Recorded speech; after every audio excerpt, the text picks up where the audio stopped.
जी news portal देख रहे सभी दर्शकों को मेरा आदर, आभार और अभिनंदन। और उम्मीद करता हूँ आप सब अपने अपने घरों में बिल्कुल सुरक्षित होंगे, स्वस्थ होंगे, अपने परिवार के साथ में और अच्छा टाइम गुजार रहे होंगे। और कोरोना से बचने का यही एकमात्र तरीका है कि अपने घरों में रहें, सुरक्षित रहें और जो भी गाइडलाइन है प्रशासन की उसका पालन ज़रूर करें। और उसी का नतीजा है कि अब हम कहीं ना कहीं कोरोना को नियंत्रण में कर चुके हैं, काबू में कर चुके हैं। ये सिर्फ आप सब लोगों की बदौलत है जिन्होंने सहयोग किया सरकार का और अपने घरों में कैद रहे। पिछली बार भी ऐसा ही हुआ था, तो उम्मीद यही कर रहे हैं कि जल्द से जल्द इससे निजात मिल जाएगी। और हालांकि बहुत सारे लोग हमसे पूछते हैं कि सर क्या और बढ़ेगा लॉकडाउन, लेकिन हमारा ये मानना है कि शायद अभी गवर्नमेंट जो है इसको बढ़ा भी सकती है। ये केसेस पर डिपेंड करता है, क्योंकि जयपुर में अभी थमने का नाम नहीं ले रहा है। जयपुर में ज़्यादा केसेस अभी भी आ रहे हैं, मौतों का सिलसिला जारी है। लेकिन बहुत सारे ज़िले ऐसे हैं, या राजस्थान की ओवरऑल बात की जाए तो अब संक्रमण तेज़ी से घट रहा है और रिकवरी जो है वो 3 गुना 4 गुना तेज़ी से बढ़ रही है। तो उम्मीद कर रहा हूँ कि सब कुछ बहुत जल्दी ठीक होगा। चलिए आप पहले तो शेयर करिए, जितने ज़्यादा से ज़्यादा लोग हो सकें, जितने ज़्यादा से ज़्यादा लोग जुड़ सकें उनको जोड़िए और शेयर कीजिए खबरों को। मैं बताता हूँ आज की तमाम खबरें, और आज की तमाम खबरों में छाया रहा ताऊते चक्रवात। कल हिंदुस्तान में इसने प्रवेश किया और उसके बाद से महाराष्ट्र है, गुजरात है, इनके जो तटीय इलाके हैं उसमें इसका कहर देखने को मिला। अलग अलग न्यूज़ चैनल्स पर वीडियोज़ ऐसे आ रहे हैं सर कि वाकई में इसने रौद्र रूप दिखाया है। राजस्थान की बात करें तो राजस्थान के लिए अलर्ट पहले ही जारी कर दिया गया था, और आज ये आया है कि या तो देर रात तक या कल ये राजस्थान में प्रवेश कर जाएगा। और इसका असर अभी से देखने को मिल रहा है। और असर ये देखने को मिल रहा है कि आज अगर गंगापुर सिटी की बात करें तो यहाँ पूरे दिन रुक रुक करके बारिश का सिलसिला जारी रहा। और सिर्फ गंगापुर सिटी में नहीं, पूरे सवाई माधोपुर ज़िले में, भरतपुर की आप बात कर लें, करौली की आप बात कर लें, रुक रुक करके बारिश का जो सिलसिला है वो जारी रहा। तापमान में गिरावट आई और लोगों को ठिठुरन भी महसूस हुई। बिल्कुल तो ऐसा लगा जैसे चौमासा आ गया हो या सर्दी फिर से शुरू हो गई हो। तो गर्मी में सर्दी का एहसास दिला दिया ताऊते ने। तो इसके बारे में अगर बात की जाए तो भीलवाड़ा, उदयपुर, चित्तौड़गढ़, अजमेर, बीकानेर, इनमें ज़ोरदार बारिश हुई है और कल भी भारी बारिश की चेतावनी है। भरतपुर संभाग और कोटा संभाग में भी ये अलर्ट जारी कर दिया गया है। प्रशासन भी इसको लेकर के मुस्तैद है पूरे प्रदेश भर में। सरकार ने जल जीवन मिशन जो है उसकी स्वीकृति जारी कर दी है, और जलदाय मंत्री BD कल्ला की अध्यक्षता में आज बैठक हुई और उस बैठक में महत्वपूर्ण निर्णय लिए गए कि 8,741 गांवों में 22 लाख से ज़्यादा नल के कनेक्शन अब दिए जाएंगे और इस पर 15,543 करोड़ से 1,000 करोड़ रुपए की राशि खर्च की जाएगी, व्यय की जाएगी। और 180 सिंगल और मल्टी विलेज ग्रामीण पेयजल योजनाओं को भी स्वीकृति दी गई है। 1238 गांवों में 4 लाख से ज़्यादा नल कनेक्शन किए जाएंगे। तो ग्रामीण क्षेत्र के हमारे जितने भाई हैं, देखिए उनकी समस्याएं बार बार हमारे पास आती है कि सर पेयजल की समस्या बनी हुई है। और मैंने हमेशा उनसे यही कहा है कि सर एक तो अपने सरपंच से आप ज़रूर जानकारी लें कि सर किस योजना में हमको शामिल किया गया है, हमारे यहाँ ये योजना स्वीकृत हुई है या नहीं हुई है। कई जगह ऐसी भी सुनने में आ रहा है कि गाँव में कि सरकार के प्रशासनिक अधिकारियों ने संपर्क तो किया है मगर लगाने के लिए जगह अवेलेबल नहीं हो पा रही है। तो अपने सरपंच जो हैं उससे संपर्क में रहें, उनसे लगातार ये चीज़ें आप पूछते रहें। तो गाँवों के लिए विशेष पेयजल योजना पहले ही सरकार ने बना दी थी। तो जल्द से जल्द उम्मीद ये करते हैं कि इस समस्या से भी निजात मिलेगा और लोगों को पीने का पानी उपलब्ध हो पाएगा, ग्रामीण क्षेत्र में भी और शहरी क्षेत्र में भी। मगर एक बात याद रखना सर, मैं पहले भी कह चुका हूँ और एक बार फिर निवेदन कर रहा हूँ, जिस तरह आज हम सांसों के लिए, हवा के लिए रो रहे हैं ना, आने वाले समय में ऐसा ना हो कि पानी के लिए रोना पड़े। इस पानी का हमको सदुपयोग करना है, पानी की एक एक बूंद हमें बचानी है। अभी से अगर ये संकल्प ले लेंगे, क्यों कि ये जो दिन देख रहे हैं ना आज हम, ये बहुत बड़ा उदाहरण है हमारे लिए। इनसे हमको सबक लेना है कि आगे आने वाले समय में ऐसा ना हो कि ये जो नेचुरल सोर्सेज हैं ये ख़त्म हो जाए। अभी से बहुत संभल करके चलना पड़ेगा। कोरोना वैक्सीन की डोज जो है वो लगातार उसकी खेप जो है वो राजस्थान में आ रही है। प्रदेश में जैसे जैसे केंद्र सरकार रिलीज़ कर रही है अलग अलग राज्यों को, वैसे ही राजस्थान में भी आ रही है। ये और बात है कि रिक्वायरमेंट ज़्यादा है और आपूर्ति कम है। डिमांड ज़्यादा है और उसके मुकाबले आपूर्ति बहुत कम हो पा रही है, क्योंकि उसी हिसाब से प्रोडक्शन हो रहा है सर। अब ये ज़रूर है कि केंद्र सरकार फैसला ले सकती है कि 5 कंपनियां या 6 कंपनियों को भी ये अधिकार दे सकती है कि वो भी वैक्सीनेशन का निर्माण करें, वैक्सीन बनाए ज़्यादा से ज़्यादा, तो थोड़ी सी निजात ज़रूर मिल सकती है। लेकिन हालात ठीक हैं, ये कह सकते हैं हम। लगातार वैक्सीन मिल भी रही है, डोज आ रही है। आपको मैं बता दूं, आज 2.5 लाख डोज पहुंची हैं राजस्थान में, और 18 प्लस के लिए 1.5 लाख कोविशील्ड और 45 प्लस के लिए 1 लाख कोवैक्सीन की डोज आज पहुंच चुकी है। और अब तक की अगर बात की जाए टोटल, तो राजस्थान को कुल 1.65 ये करोड़ डोज अब तक मिल चुकी है, यानी 1.5 करोड़ से ज़्यादा डोज इस वैक्सीन की आ चुकी है राजस्थान में। जिनमें से मैं आपको बता देता हूँ, 45 प्लस जो फ्री कैटेगरी थी उसमें 1.53 करोड़, और 18 प्लस में 12.60 लाख डोज अब तक राजस्थान में पहुंच चुकी हैं, लग चुकी हैं लोगों को। आवाज़ कम आ रही है, मास्क हटा फिर लोग कहेंगे मास्क लगा लो। अकेले तो वरना मैं भी यही सोच रहा था कि शायद आवाज़ कम आ रही होगी।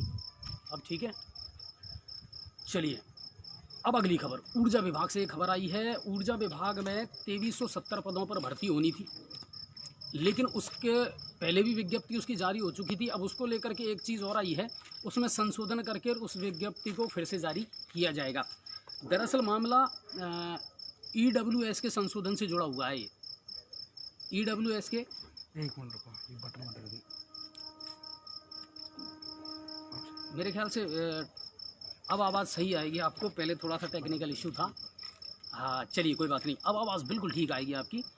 और ऊर्जा विभाग से एक खबर आई है कि बिजली कंपनी में जो 2370 पद थे उनकी संशोधित विज्ञप्ति दोबारा से जारी की जाएगी, क्योंकि EWS में संशोधन किया गया था, इस वजह से इसका दोबारा से होगा।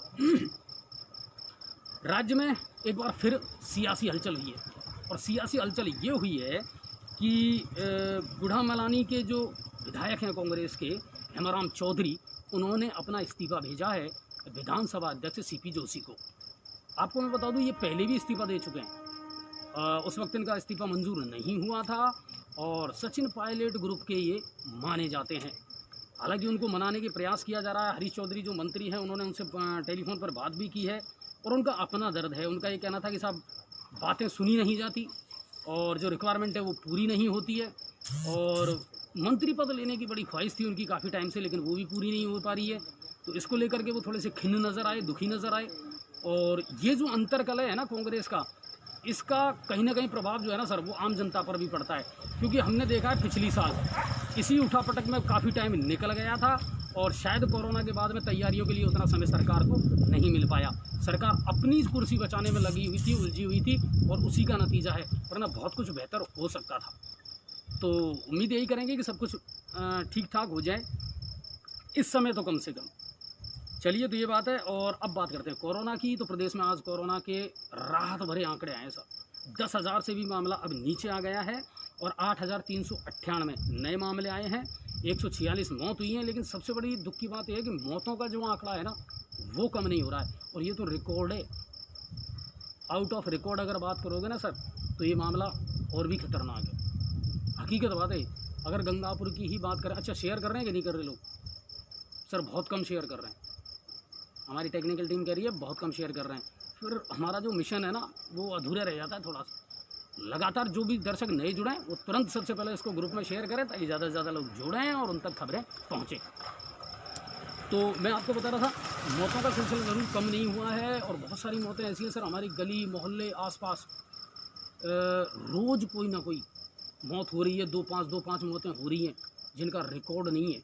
बाकी जो कैजुअल्टी है वो ज़्यादा है। ये तो है, सरकार चाहे स्वीकार करे या ना करे। अच्छा, रिकवरी रेट 3 गुना बढ़ गई। अब आप देखिए, आज 25,160 लोग ठीक हुए हैं, जबकि संक्रमित कितने हुए हैं? 8,398। तो राहत वाली बात ज़रूर है, सुकून वाली बात ज़रूर है। और उसका नतीजा, उसका सबसे बड़ा कारण है आप लोग जो गाइडलाइन का पालन कर रहे हैं, अपने घरों में हैं। चलिए, और CM गहलोत ने आज गृह मंत्री अमित शाह से बातचीत की फ़ोन पर, और जानकारी दी कोरोना को लेकर के। और उन्होंने जो राज्य की स्थिति है उससे अवगत करवाया है। इसके अलावा मांग भी की है कि साहब एक तो वैक्सीन है, ऑक्सीजन है और दवाइयाँ हैं, ये डिमांड के अनुसार पहुंचाई जाएं ताकि ये जो मामला है ये नियमित रूप से चलता रहे। और केंद्र भी ये प्रयास करे कि साहब बिल्कुल रिक्वायरमेंट के हिसाब से राज्यों को ये चीज़ें लगातार मिलती रहें। बड़े फैसले केंद्र को ही लेने हैं तो ये ध्यान रखें। चलिए अब चलते हैं भरतपुर की तरफ। तो आरबीएम अस्पताल भरतपुर में आज कुछ पल के लिए अफरा तफरी का माहौल हो गया। दरअसल क्या है, जिस प्लांट से वो ऑक्सीजन की सप्लाई हो रही थी उसमें व्यवधान हुआ, प्रेशर कम हो गया और 5 मिनट के लिए ऑक्सीजन की सप्लाई रुक गई। मरीजों की जान पे आफत बनाई, लेकिन शुक्र ये रहा कि जल्दी ही उस गड़बड़ी को ठीक कर लिया गया और कोई कैजुअल्टी नहीं हुई। बयाना में नगर पालिका ने एक शानदार कदम उठाया है सर। चक्रवाती तूफान की चेतावनी को देखते हुए, अलर्ट को देखते हुए उन्होंने जो जर्जर भवन है और गिरने की स्थिति में जो पेड़ हैं उनको आज चिन्हित किया नगर पालिका ने। और ऐसे 23 भवन मिले हैं जो जर्जर अवस्था में हैं और कुछ पेड़ भी मिले हैं। आवाज़ को लेकर अभी भी इशू है।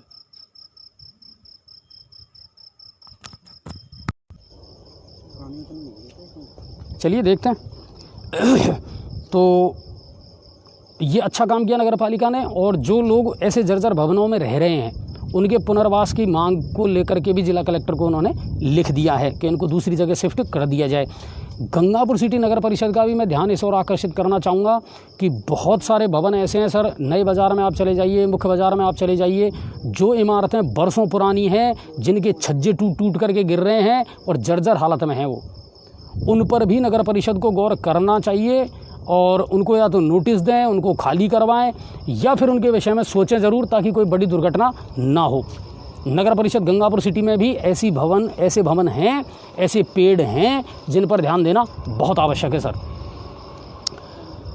भरतपुर से अगली खबर। तो ज़िले में तूफ़ान का असर देखने को मिला है और सुबह से ही ठंडी हवाएं चल रही हैं और रुक रुक करके बारिश का दौर जारी है। तो ये तो लगभग सब जगह हुआ है।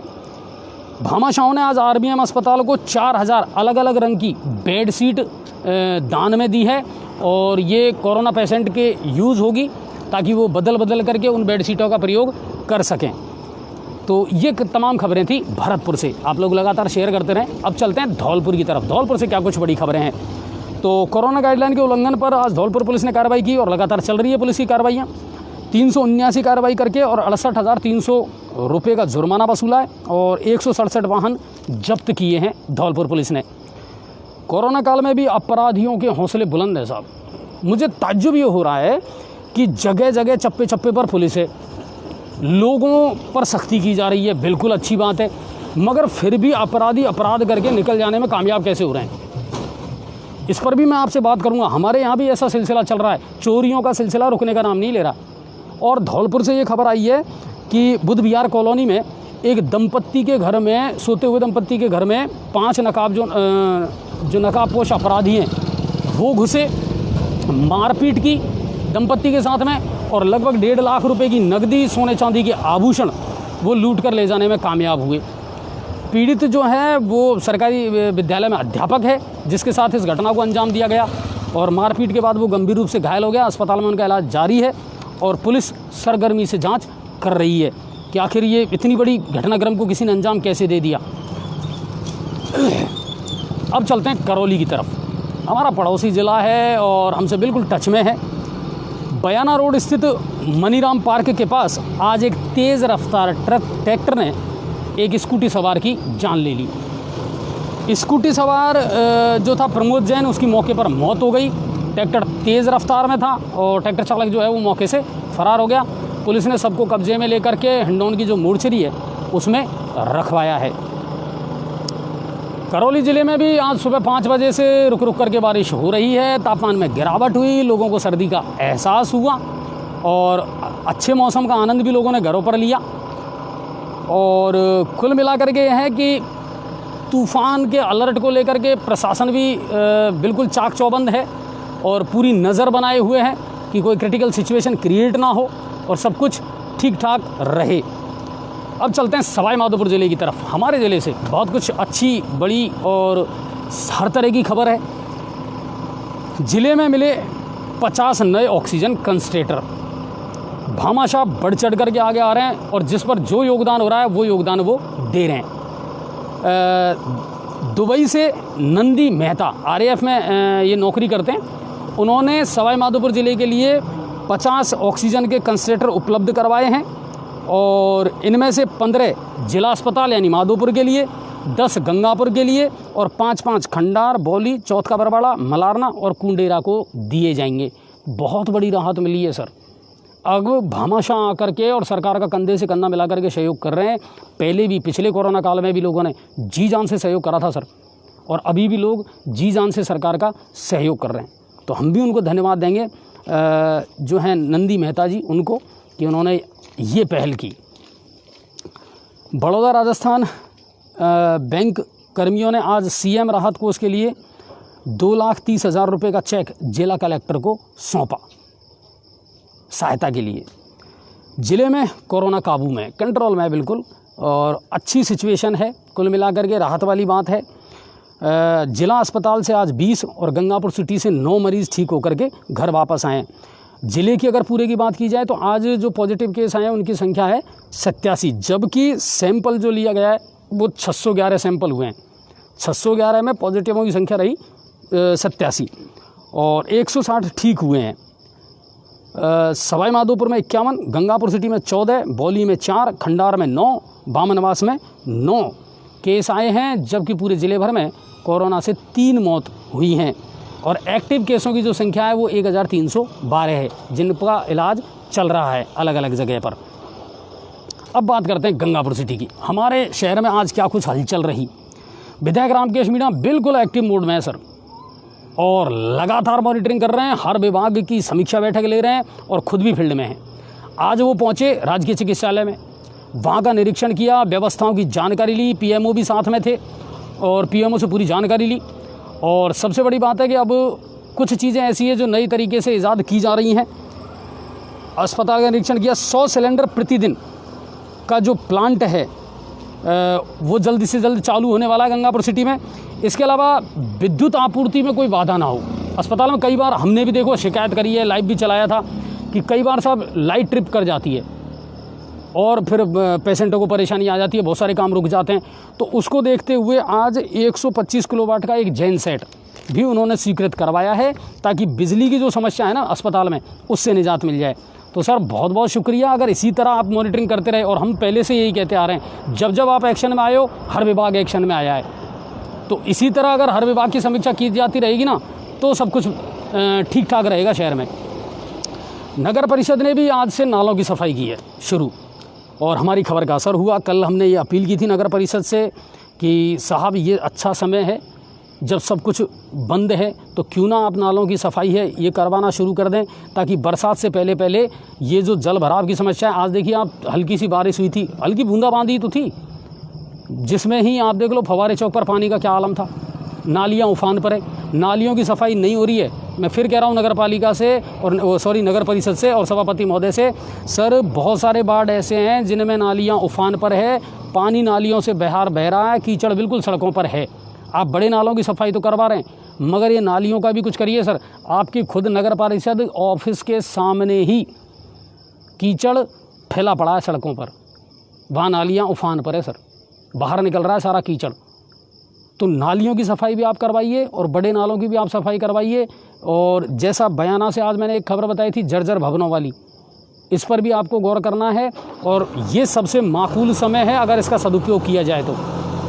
रोड लाइट है या मेन हॉल कहीं खुले पड़े हैं, खड्डों की बहुत जगह से हमारे पास में शिकायतें आ रही है कि साहब जगह जगह गड्ढे हैं और उनमें पानी भर रहा है और मकानों के बगल में ये गड्ढे, ये इमारतें गिर सकती है, नुकसान हो सकता है। तो इन चीज़ों को अगर हम चिन्हित करेंगे ना सर, तो बड़े हादसे होने से बचाए जा सकते हैं। बिजली विभाग की आप देख लीजिए, आज शाम को मेरे पास फ़ोन आया था कि सैनिक नगर पे जो लोहे के नए जो पोल लगाए हैं और जिन पर लाइन शिफ्ट की गई है वो धंस गए सर। बरसात आने से उनके आसपास की जो ज़मीन है ना वो बैठ गई। तो वो भी एक टेंशन की बात है कि वो भी एक बड़ी दुर्घटना का सबब बन सकते हैं। तो ऐसे पोल जो क्षतिग्रस्त हैं, जो तिरछे हैं, जहाँ तार ढीले हैं, इनका मेंटेनेंस कौन करेगा और कब होगा ये समझ नहीं आ रहा।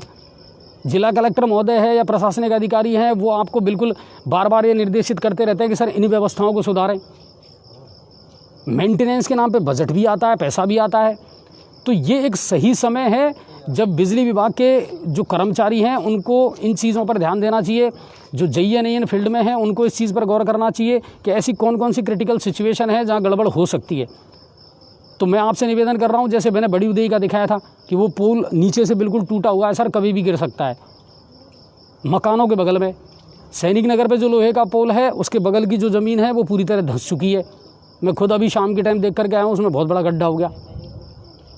ठीक है, इसी तरह जो ढीले तार हैं, स्पार्किंग हो रही है, भिड़ रहे हैं, उनको भी गौर किया जाए। खम्भे टेढ़े हैं, उनको सीधा किया जाए। सब कुछ अगर मैनेज ठीक हो जाता है ना तो सब कुछ अच्छा चलता रहता है सर। तो इन चीज़ों पर विशेष ध्यान देने की आवश्यकता है। और आज जी न्यूज़ पोर्टल के सहयोग से हमारे एक नियमित दर्शक हैं अंशुल गर्ग, उन्होंने N95 मास्क का वितरण किया उन लोगों को जो फील्ड में रह कर के अपनी ड्यूटी दे रहे हैं और जिनको सुरक्षा की ज़्यादा ज़रूरत है। आज हमारे सहयोग से, या मैं तो उन्हीं से कहूँगा कि सर उन्हीं का सहयोग था, हमने तो केवल उनकी हेल्प की। फवारा चौक पर जितने पुलिसकर्मी थे उनको मास्क बांटे गए। थाना कोतवाली में जो पुलिसकर्मी थे उनको जा कर के हमने N95 मास्क दिए हैं। अस्पताल में जितने भी नर्सिंग स्टाफ है, मेडिकल स्टाफ है, उनको सबको दिए हैं। और अब सैनिटाइज भी हम सैनिटाइज़र जो है वो भी उनको देंगे। और भी हमने मास्क मंगाए हैं, क्योंकि अब यही एक विकल्प है। अगर हमको लग रहा है कि यार मास्क से बचत हो सकती है, बचाव हो सकता है अपना, तो अच्छी क्वालिटी के मास्क अगर दिए जाएं तो शायद ज़्यादा बढ़िया रहेगा। और उसी चीज़ में हमने पहल की, या ये कहूँ कि अंशुल ने पहल की। तो अंशुल भैया बहुत बहुत धन्यवाद आपका। और बिल्कुल जिसे जहाँ भी हमारी मदद की ज़रूरत होगी हम बिल्कुल बेझिझक करते हैं सर उनकी हेल्प। तो उनका शुक्रिया। मनोनीत पार्षद BKS जी लगातार 5 दिन से 7 दिन से आप देखिए कि मास्क का वितरण कर रहे हैं। और सैनिटाइज़र की जो पीपियाँ हैं बड़ी 5 लीटर की, उनका भी वो लगातार वितरण कर रहे हैं। वो हमको भी दे करके गए थे, पत्रकारों को भी उन्होंने दी है, या जो ऐसे फ्रंटलाइन वर्कर हैं जो बिल्कुल फील्ड में रह कर के काम कर रहे हैं तो उनको भी उन्होंने सैनिटाइज़र की जो है पीपियाँ दी हैं और मास्क दिए हैं। बहुत बढ़िया सर।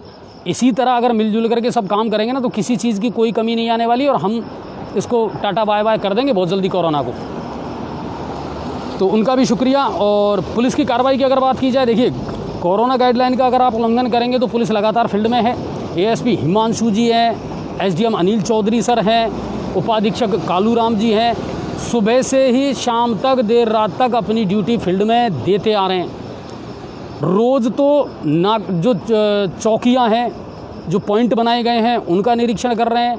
जहाँ जहाँ नाके बने हैं, राम सिंहपुरा है, वजीरपुर है, जहाँ भी नाके बनाए गए हैं उनका निरीक्षण कर रहे हैं। इसके अलावा कल शाम को भी 2 पक्षों में एक विवाद उत्पन्न हो गया था। इस्लामपुरा तहसील के सामने का जो घटनाक्रम था उसको लेकर के भी सुरक्षा बंदोबस्त कड़े कर दिए गए हैं। स्थिति हालांकि नियंत्रण में है, कोई ऐसी पैनिक होने वाली बात नहीं है, लेकिन उसको पहले से ही उन्होंने तुरंत तत्परता दिखाते हुए और सारी चीज़ों को काबू में लिया। जिन्होंने उल्लंघन किया गाइडलाइन का उनके खिलाफ कार्रवाई की गई है और 71 व्यक्तियों पर जुर्माना लगाया गया है और 10 वाहनों के खिलाफ MB एक्ट में कार्रवाई की गई है।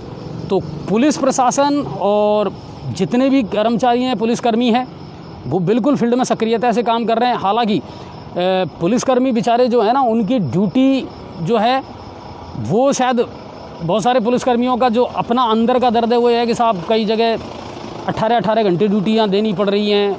अगर शिफ्टों में काम हो 6-6 घंटे 8-8 घंटे तो ज़्यादा अच्छा रहे। तो इस पर भी गौर किया जाए तो बेहतर होगा सर। अच्छी मानसिकता के साथ वो अच्छा काम करेंगे फील्ड में। चलिए, लेकिन इस वक्त मामला ऐसा देखिए कि अपन सब मिल करके इससे जूझ रहे हैं और सभी को इसका सामना करना है एक दूसरे के सहयोग से। गंगापुर सिटी में लगातार पुलिस चाक चौबंद है और इस समय कोरोना के समय तो इतना पुलिस जाब्ता पड़ा हुआ है कि सर मत पूछिए आप। फवारे पर, उदय मोड़ पर, ईदगाह मोड़ पर हर जगह पुलिस नज़र आती है, लेकिन उसके बावजूद भी चोरियों के रुकने का सिलसिला बंद नहीं हुआ। चोरियां लगातार जारी हैं। आप देखिए पिछले कोरोना काल में भी हुआ था। छोटी छोटी थड़ियाँ जो हैं, दुकानें जो हैं, उनको चोरों ने निशान बनाया। बस स्टैंड से हमने आपको पिछली बार लाइव दिखाया था पहले। फवारा चौक से यहाँ भी हमने आपको लाइव दिखाया था कि चोरों ने माल पर हाथ साफ कर लिया। और आज भी हमारे पास में हीरालाल की मिल है, भारत मिल है, वहाँ से कुछ व्यापारियों के मैसेज आए कि सर लाखों का माल दुकानों में पड़ा हुआ है, दुकानें खुल नहीं रही हैं एक महीने से। तो इन पर पुलिस गश्त होना ज़रूरी है ताकि मॉनिटरिंग होती रहे और कोई बड़ी चोरी या वारदात कोई अपराधी जो है वो अंजाम ना दे पाएँ। तो लगातार चोरियां हो रही हैं। आज ऐसा ही एक लाइव पदम जी ने आपको दिखाया था सब्जी मंडी से, कि सब्जी मंडी के नीचे जो बॉक्स बने हुए हैं सामान रखने के, वहाँ चोरों ने सेंधमारी की।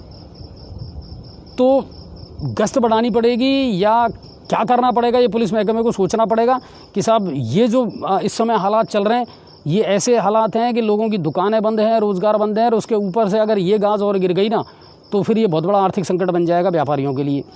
दूसरी बात, CLG की मीटिंग में ASP साहब ने भी कहा था, देखिए इस चीज़ पे भी गौर करना पड़ेगा कि व्यापारी चाहें तो कुछ पैसा खर्च करके सब मिल करके और अपने यहाँ गार्ड लगा सकते हैं, गश्ती बढ़वा सकते हैं, होम गार्ड के जवान लगाए जा सकते हैं ताकि वो आपके क्षेत्र की निगरानी रखें। एक उन्होंने CCTV कैमरों के लिए कहा था, अब पता नहीं उस पर कितने व्यापारियों ने अमल किया है कि कम से कम हर व्यापारी अपने यहाँ 2 से अधिक CCTV कैमरे ज़रूर लगाए। अपराधों को रोकने में ये बहुत कारगर सिद्ध होते हैं। दूसरी बात कि अपने यहाँ सुरक्षा की व्यवस्था में अगर वो खुद योगदान दें तो वो ज़्यादा बेहतर होगा। पुलिस तो आपके साथ है ही, लेकिन पुलिस का सहयोग भी आप कर सकते हैं ताकि आपका माल सुरक्षित रहे। विधायक महोदय से भी हमारी रिक्वेस्ट है सर, पुलिस के अधिकारी भी कई बार लिख चुके हैं कि जो गंगापुर में CCTV कैमरे 32 जो CCTV कैमरे थे वो ख़राब पड़े हैं, बंद पड़े हैं, सर प्लीज़ उनको जल्दी से जल्दी ठीक करवा दें। हमने पहले भी सुझाव दिया था, अपराधों पर नियंत्रण किया जा सकता है, शहर की यातायात व्यवस्था पर नियंत्रण किया जा सकता है, भीड़ पर नियंत्रण किया जा सकता है। क्योंकि मुझे ये जो माइक वाला आइडिया है ना, ये बहुत अच्छा लगा सर।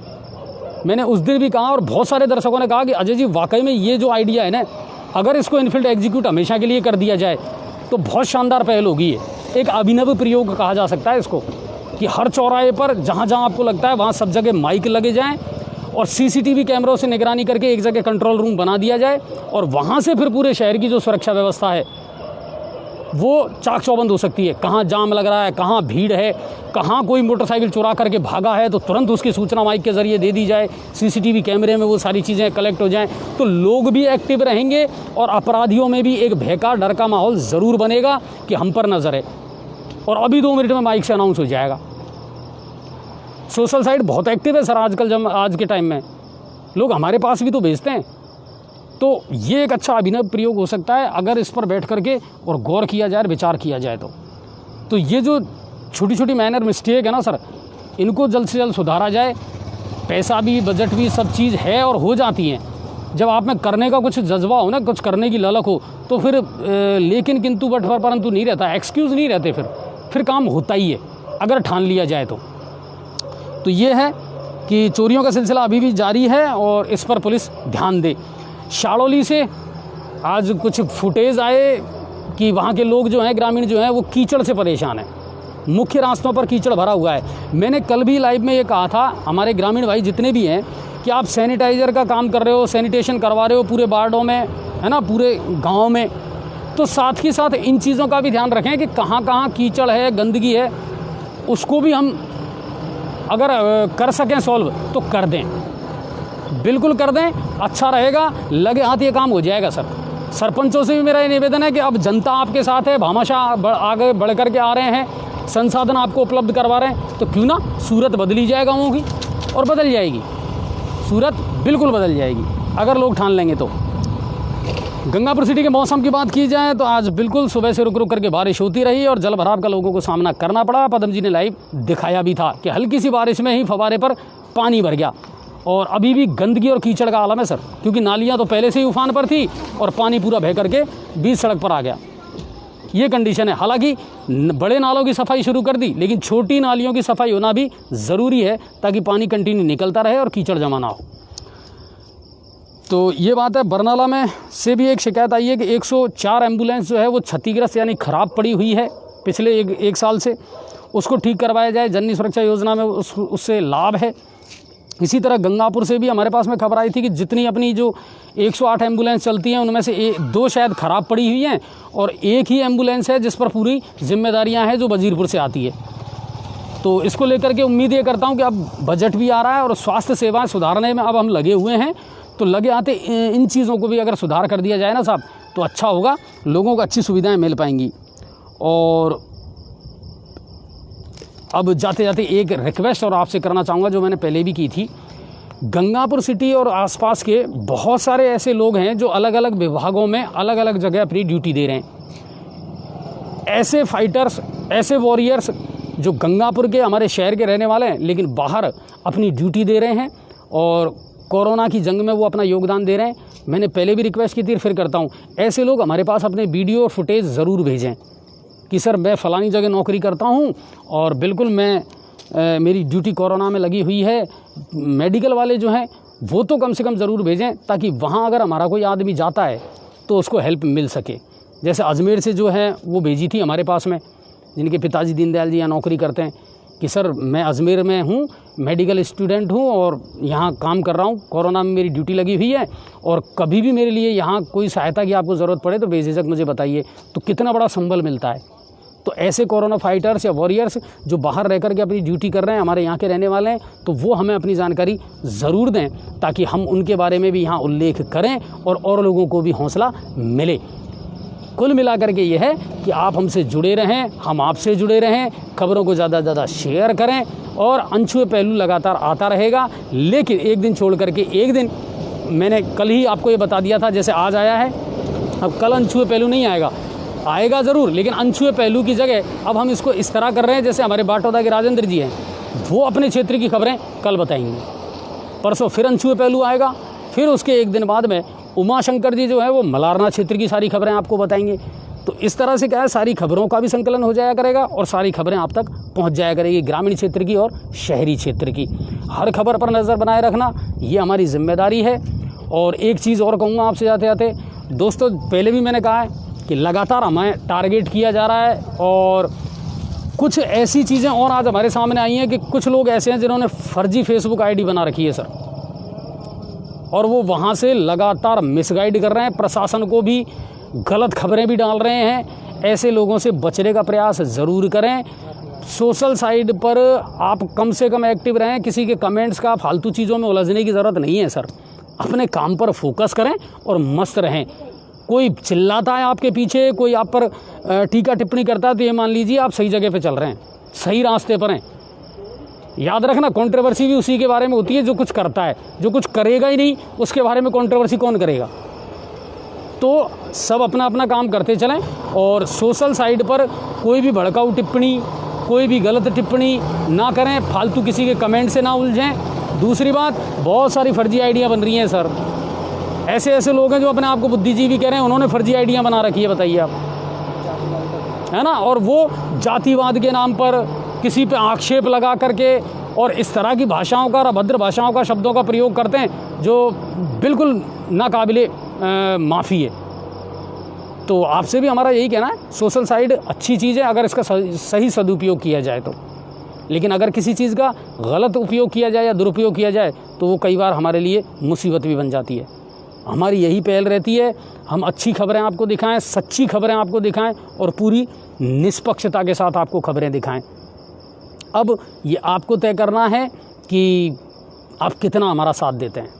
आप सभी का बहुत बहुत धन्यवाद। जी न्यूज़ पोर्टल की खबरों को लगातार देते रहें, अपना प्यार, अपना आशीर्वाद, अपने सुझाव हम तक भेजते रहें, अपनी खबरें हम तक भेजते रहें।